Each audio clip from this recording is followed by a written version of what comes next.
of the Patuxet people in the land we call home, nestled near the forests and shores that gave us everything we needed.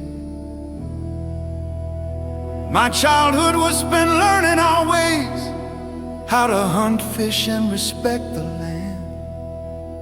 Little did I know how far I would journey from this place, and how much the world would change for my people and me.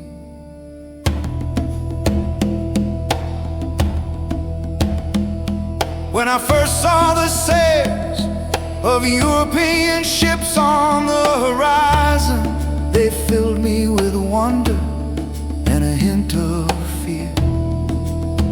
We had heard rumors of these pale-skinned travelers, and I approached with both caution and curiosity. But soon my curiosity led me to an experience darker than I could have imagined. I was tricked, captured, and taken across the ocean to Spain. There I was sold into slavery, another man's property, in a strange, unforgiving land. My spirit nearly broke, but I could not let go of my hope to return home. Eventually, Spanish friars took pity on me and helped me gain my freedom. This act of kindness gave me a chance to leave Spain, and I eventually found myself in England. I learned their language and their customs, always with the goal of returning to my homeland. After years in England, I finally secured passage back to the land of my birth. I was filled with anticipation, dreaming of reuniting with my family and my people. But when I arrived, I was met not with familiar faces, but with silence. Disease had swept through the Patuxet while I was away, and I was the last of my people. And then came the new settlers, the pilgrims, weak and starving. They were strangers in a land they did not understand. Some of my people, the Wampanoag, considered them potential allies, and my chief master so tasked me with helping them. I spoke their language, knew their ways, and more importantly, I understood how to survive here. They listened as I taught them to fish, to plant corn, and to live in harmony with the land. These things we, the Patuxet, had known for generations. I shared with them what I could, hoping my efforts would bring peace between our people and the newcomers.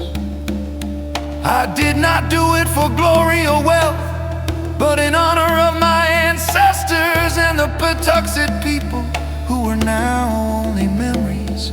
That first successful harvest they celebrated with a feast, a day that has since become known as Thanksgiving.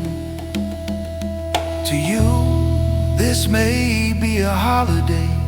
To me, it was a glimmer of hope, a small symbol that perhaps, despite all the sorrow and loss, new friendships could be made, and the cycle of life could begin anew.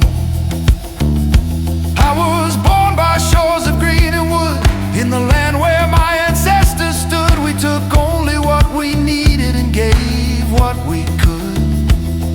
In a cycle of life, understood then, sails like clouds cut through our sky. A wonder and fear caught my eye. I stepped with caution, drew in close, but found myself back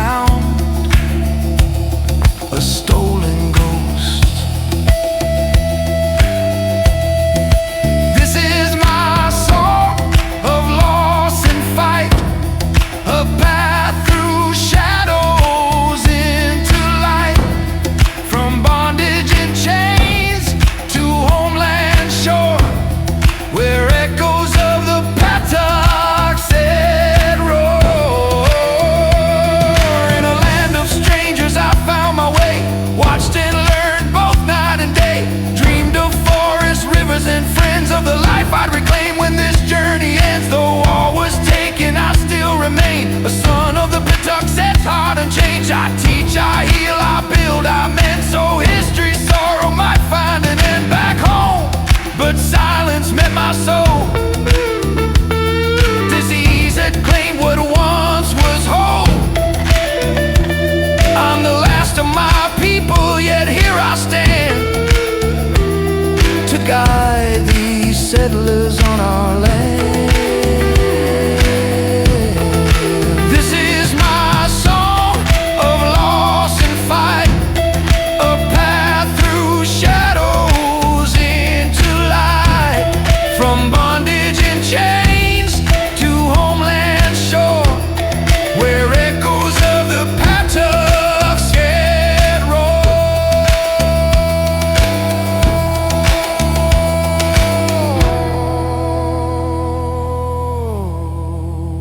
Friendships sown in fields we plowed, under sun and sky and pilgrims vow. I give to peace as my people taught, in hopes we share the light.